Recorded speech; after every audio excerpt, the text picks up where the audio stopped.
All right, man, peace. So now, as we all know by now, the NFL protest narrative is starting to reach its crescendo. Like all good action movies, it's going to build up to an ultimate confrontation. There's going to be a victor and there's going to be a loser. Of course, they're going to talk about it. I'm going to chime in. Should the players be ordered to stand during the anthem? What do you think would be the reaction of players around the league? Let me say this. In regards to players being ordered to stand for the anthem, this is something that should have been understood by the players that eventually this was going to come to pass. If enough players decided that they were going to kneel for the United States of America national anthem, they should have already preconceived and understood that eventually the owners were going to require them to stand, because at the end of the day, the NFL is a business. As I've been saying ad infinitum, the main constituency, the main market of the NFL is conservative Caucasians from Middle America who will be offended by so-called blacks and their protests. Why? Because they don't like so-called black people. The vast majority of them do not.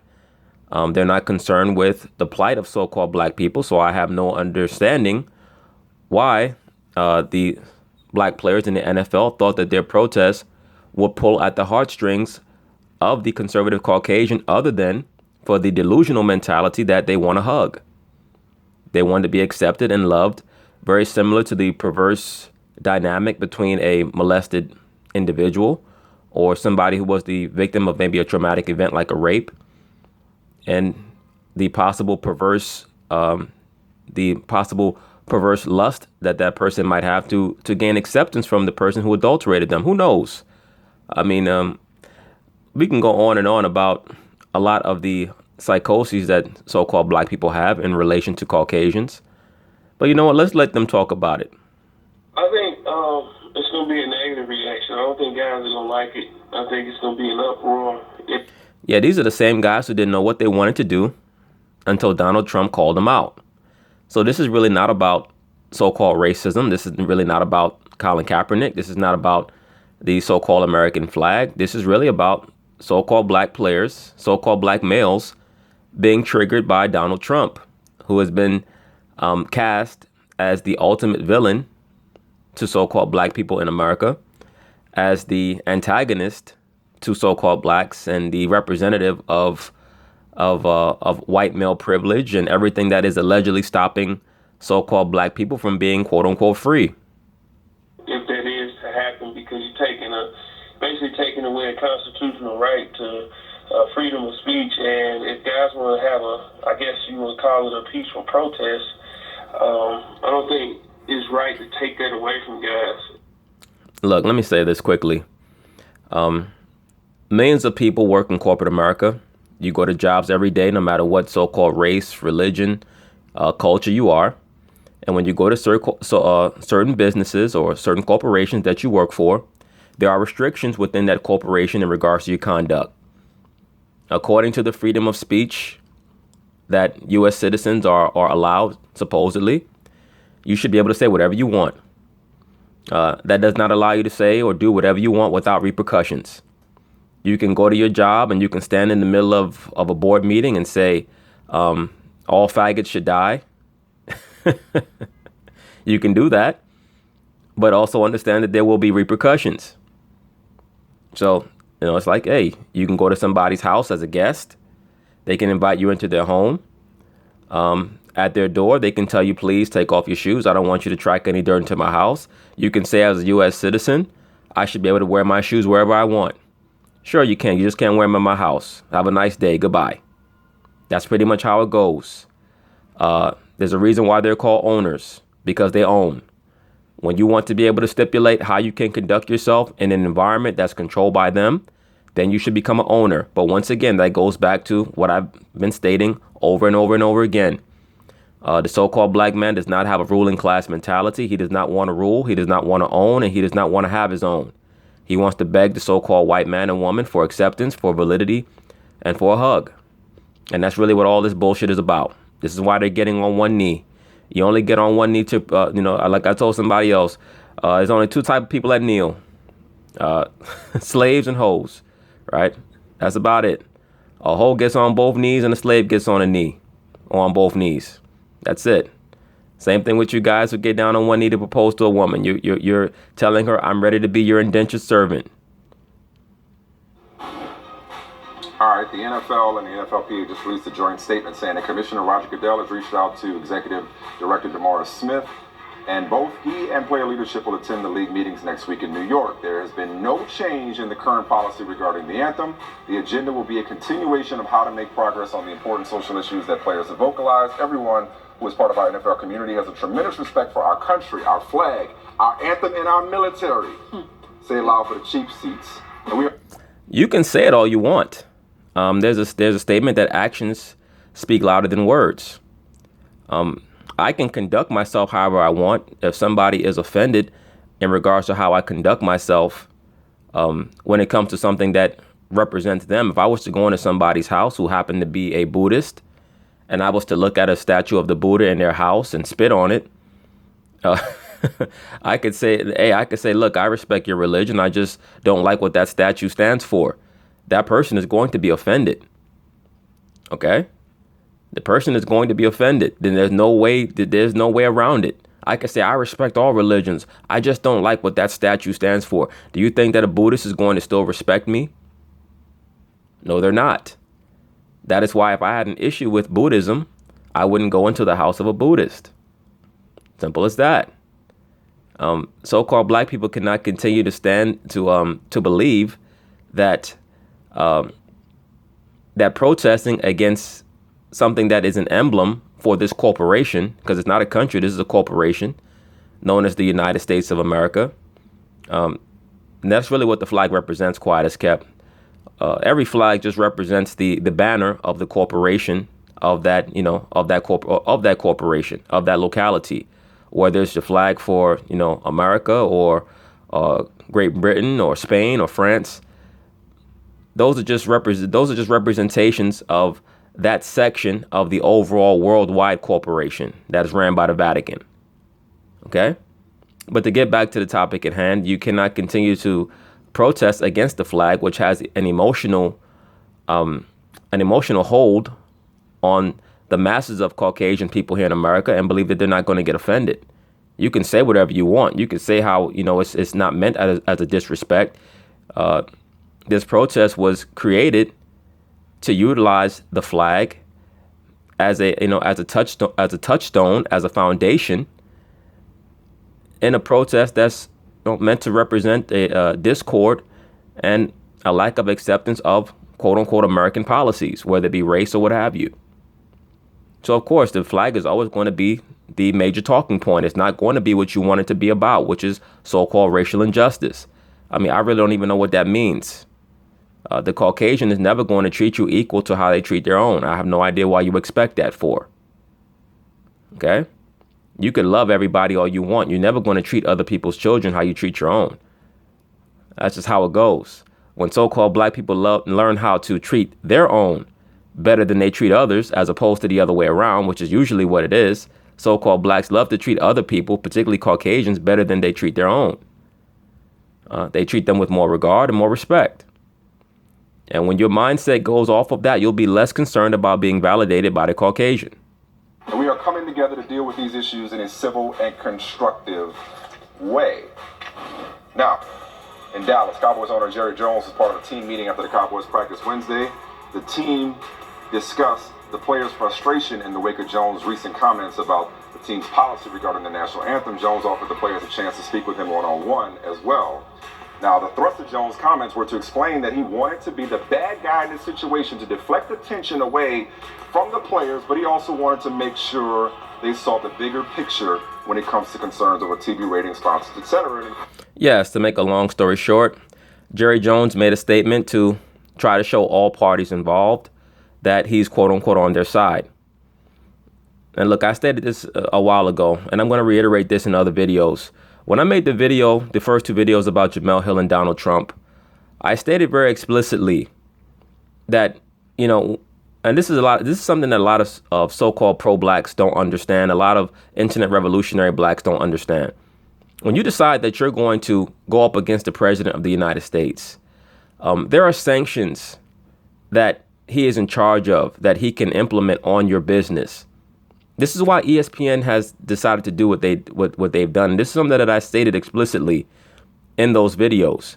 And I had a couple of guys that came on, normal internet revolutionaries, guys looking to nitpick. Oh, well, you said that Jamel Hill represents ESPN, but then, Sarah Sanders Huckabee or Sarah Huckabee Sanders, you said, she doesn't represent the president. Look, Sarah Huckabee Sanders, her job is to say what she thinks the president would say if she has not had a chance to confer with him. When she was confronted at that first press conference and that reporter brought the Jamel Hill statements, the initial Jamel Hill statements about Donald Trump rising due to white supremacy, when those statements were brought to her attention, she stated what she thought the president would think about an issue like that, which is that Jamel Hill should be removed. All right. When Jamel Hill goes on Twitter and decides that she's going to act like Sister Soldier and she's going to rouse up the people and the masses, not only is she creating an issue politically that her network is going to have to feel the reverberations of, ESPN is in business with the NFL. So when you tell people to stop supporting the sponsors of the NFL, you're telling people to stop supporting the sponsors of a business partner. Okay? So you're losing money and you're advocating for everybody else to lose money. At the end of the day, the bottom line is about the money. And when so-called black people understand that it's not about getting a hug from people, then our people will be on their way, to some degree towards what they really should be looking after, which is the rulership. And that's all it's about. Okay? So that's why Jamel Hill got to sit her ass at home for the next 2 weeks. But I'll be covering that in another video. Process has put them in a tough spot. I feel like I read that somewhere recently. So Darren Woodson's still here. Josina Anderson joined us now. Josina, what? Yeah, they had to get another big mouth attention star black woman to replace Jamel Hill because they need that Discordian energy on the show. What can you tell us about the Cowboys? Liberal black woman. Cowboys player reaction to these meetings because they didn't say much on the record afterward. Well, first and foremost, I feel like some of the frustration guys started to even leak from last night when I talked to a Cowboys player, and he basically was like this: I have never, ever heard this tone from Jerry Jones. Mm-hmm. Yeah, because Jerry Jones was on the phone with Donald Trump, most likely, and Donald Trump let him know, look, Jerry, I'm in control of the tax bill that's going to be put through Congress. We can do this the easy way, or we can do this the hard way. Okay? Here's what you're going to do. You're going to get those N-words to get up off their knees and do their job, which is entertain the people of America. Okay? If they want to protest, they can do it on their own time. I'm not going to sit home on Sunday and watch them get down on one knee for something that's never going to happen. I don't like them. I'm never going to like them. Their job is to entertain me. And they're going to fuck with your bottom line.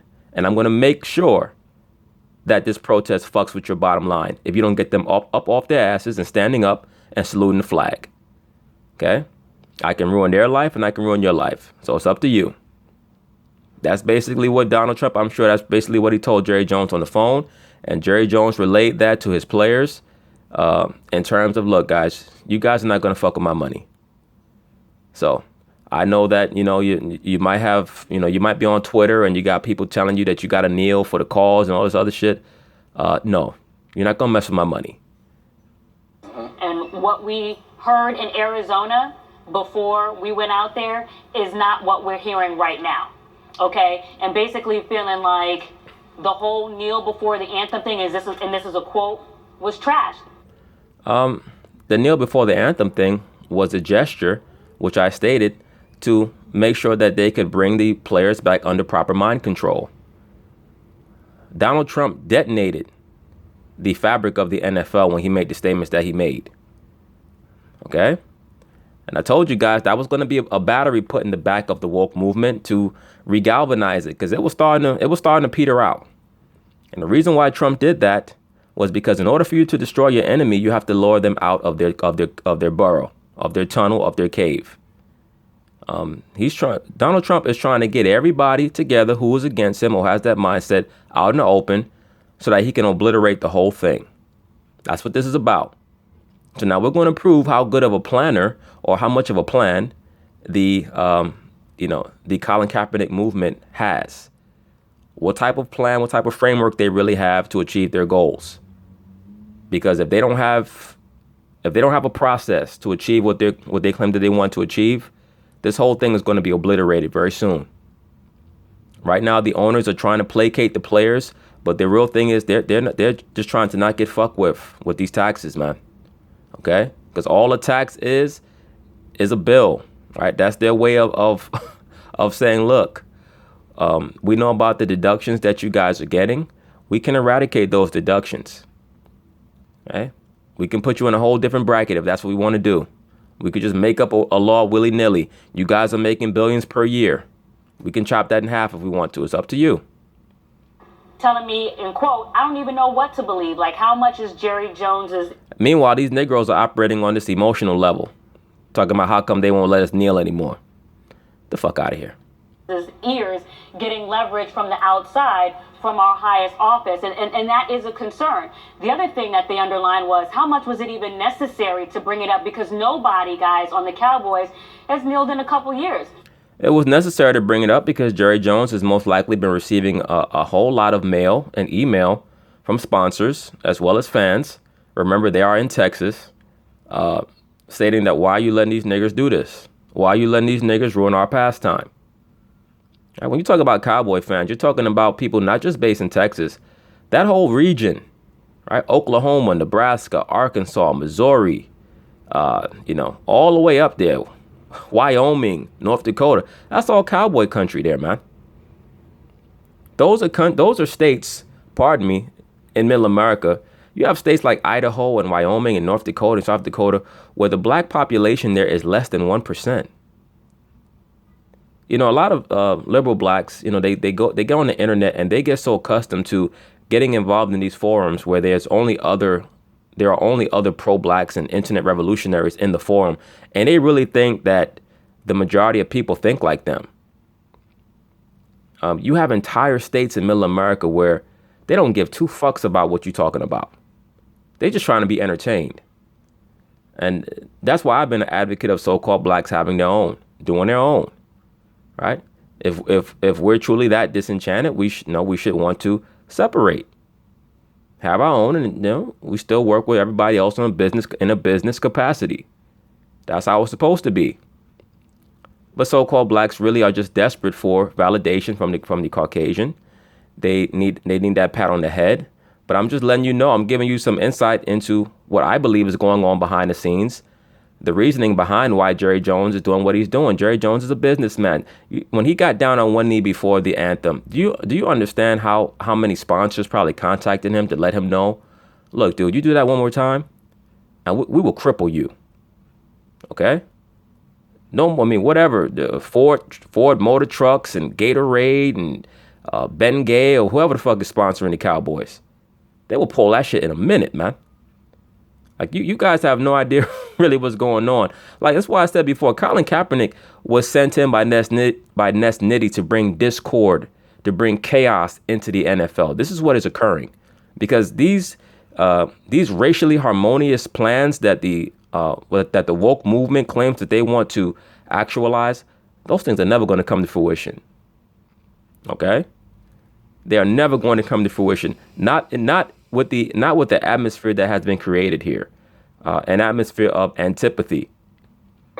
You see, Dak just got the sponsorship that Cam Newton had. Zeke hasn't done this. Des Bryant's talking about he's got to take care of his family and his kids.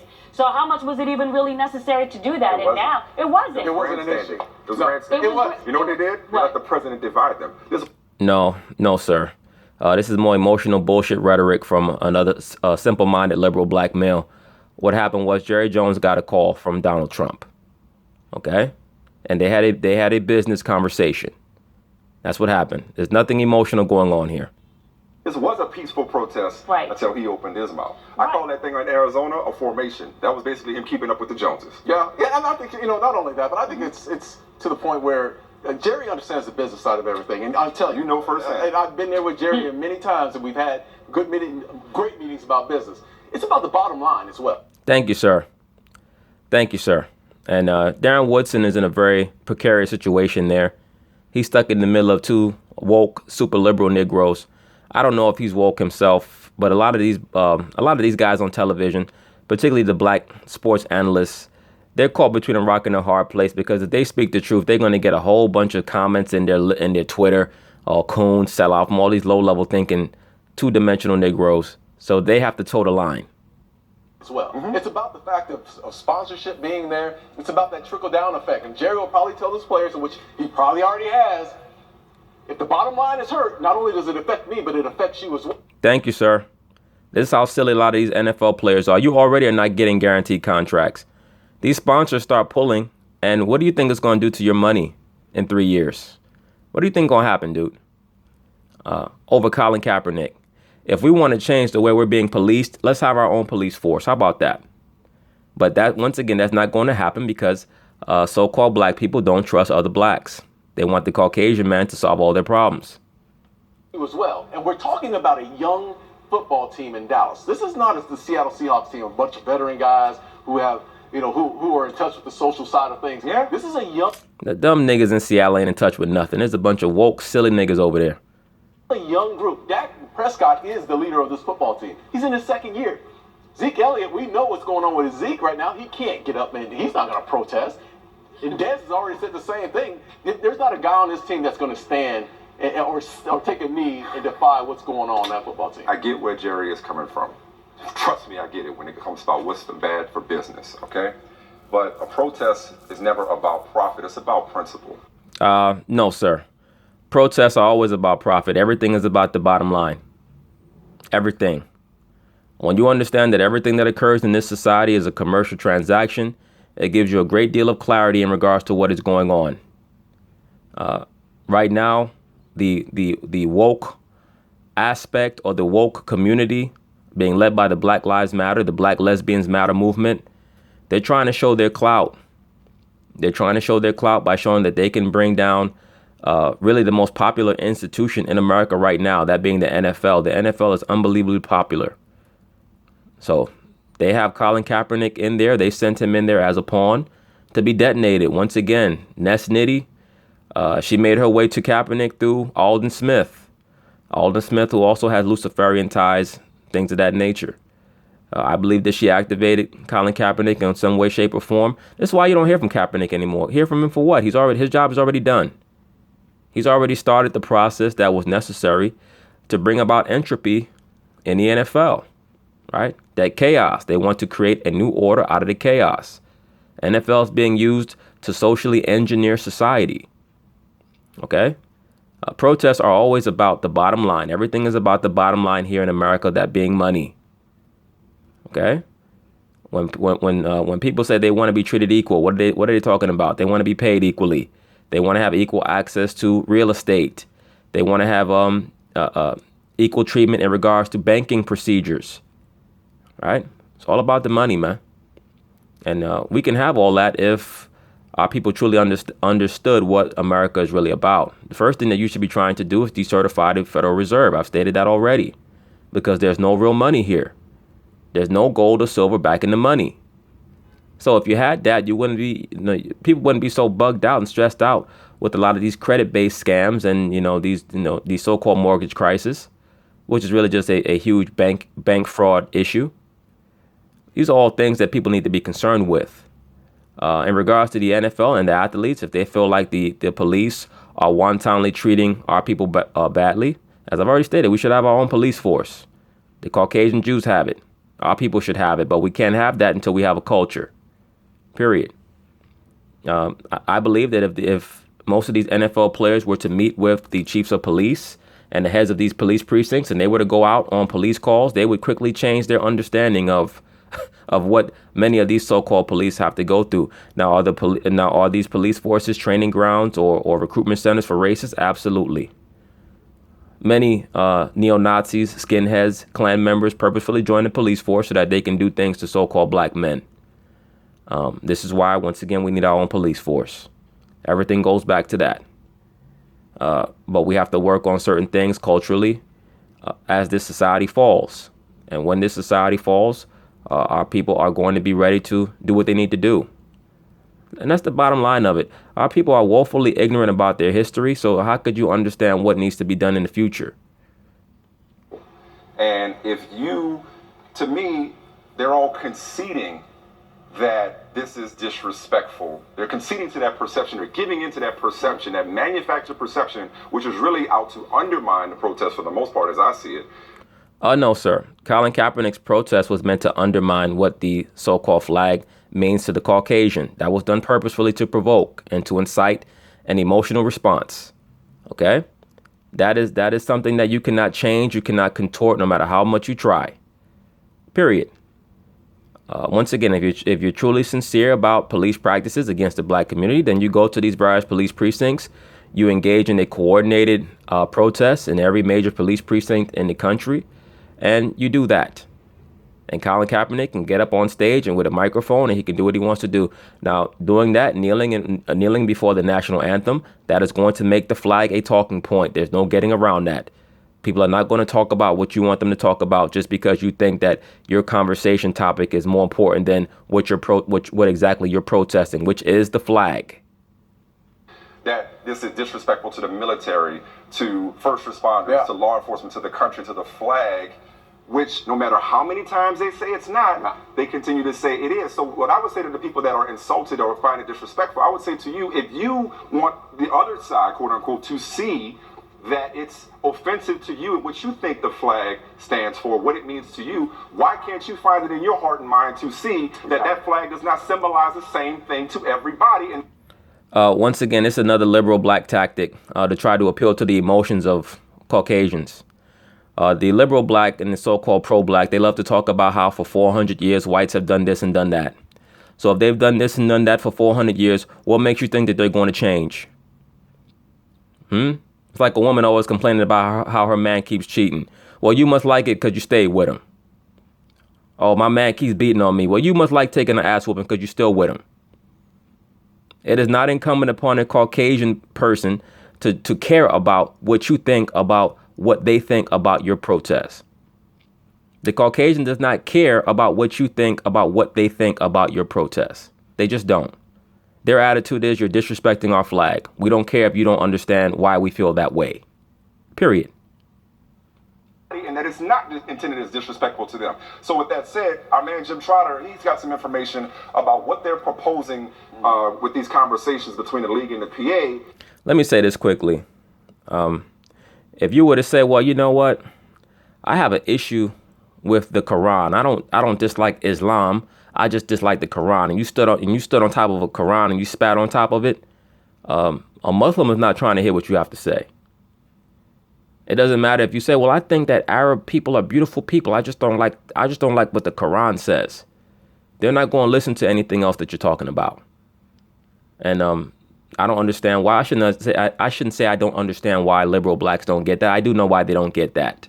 They don't get that because they don't want to get it, because this is all about attention mongering. Liberal blacks have the mindset of teenage girls. Anything for attention.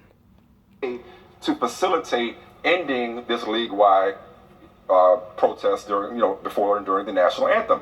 One is that teams will use their clout to arrange meetings with local and state politicians, including governors, a campaign for social and racial injustice, similar to European football associations. There's a social advocacy leadership council they're talking about, comprised of players who would have direct access to owners to address social and racial inequalities, a social advocacy activism boot camp at Morehouse College. The only thing I say to this, and by the way, I also want to point. Yeah, and when all that gets actionized and our people still continue to treat each other negligently and ignorantly due to a lack of culture, then who are you going to blame? Because that's what the owners are going to tell you. After they've done all this and invested all this money and our people still continue to deal with the same issues and the same problems, who are you going to blame then? Once again, so-called black man, like the movie The Last Dragon says, there's one place that you haven't looked, and there you're going to find a master. You can keep looking to the rich white man to save you. It's not going to happen. I'll point out that Eric Reed said that Jed York told him that none of the Niners players will be forced to kneel. Only thing I want to say when it comes to this is this sounds... Forced to stand, you saying? Forced to stand, excuse me. Yes, thank you. I'm sorry. They wouldn't be forced to stand. So the owners are on the same page going into this. The thing that stuck out to me about what Trotter's reporting and what they're talking about doing. Well, the reason why Jed York is saying that is because San Francisco is one of the headquarters of the super woke movement, right? That's one of the centers of discordianism in America. Homosexuality, feminism, so-called racial injustice. That's all they do there is protest every fucking thing. They protest clean air and clean water. Why is the air clean? Let's protest it. My concern is that I talked about conceding to the perception that this is disrespectful to the military. There's also this, well, what are you doing in your community retort that's often thrown out there. Yeah. What about black on black crime, in other words, Yeah. which is used to deflect from the real issues of racial inequality and social injustice? Sometimes it is used to deflect, and sometimes it's apropos. Okay? Sometimes it's apropos. It's part of rationale that people are always going to look at your own issues and your own foibles when you're trying to blame others for things that they've done to you. For so-called blacks to still be complaining about racial injustice, what you're really saying is that the civil rights movement really didn't get much accomplished. So you have to decide what it is that you're saying. Like, what are our people really saying? What is the end game here? The end game is quote unquote equality, something that never can really be qualified or validated. It's once again, man, it's like a bad relationship with too much bad blood. When the trust is no longer there, it's best for both parties to go their separate ways. There's just no trust there, especially based off of the race narrative that is embraced by most so-called black people, liberal blacks and pro-blacks in this society. Anytime a Caucasian officer goes to arrest a so-called black man, everybody has their camera phones out. There's suspicion. Why is that? Because there's no trust of the so-called Caucasian man. So what do our people need? We need our own police force. I just hope that this is not in exchange for playing ball, if you will. I hope they're not looking at the players and saying, solve your own problem. Because it's not on the oppressed, Yes. it's not on the victims of absolutely racism agree. and racial injustice to solve the problem. You heard that? He said it's not on the victims of oppression of the oppressed to solve their own problems. Well, sir, I don't know of too many times in history where the oppressor actually solved the problems of the oppressed. I don't believe that that's going to happen. I believe that anytime people have been oppressed and they wanted to cease their oppression, they revolted. But you know what? I'm going to continue this on part 2. Peace.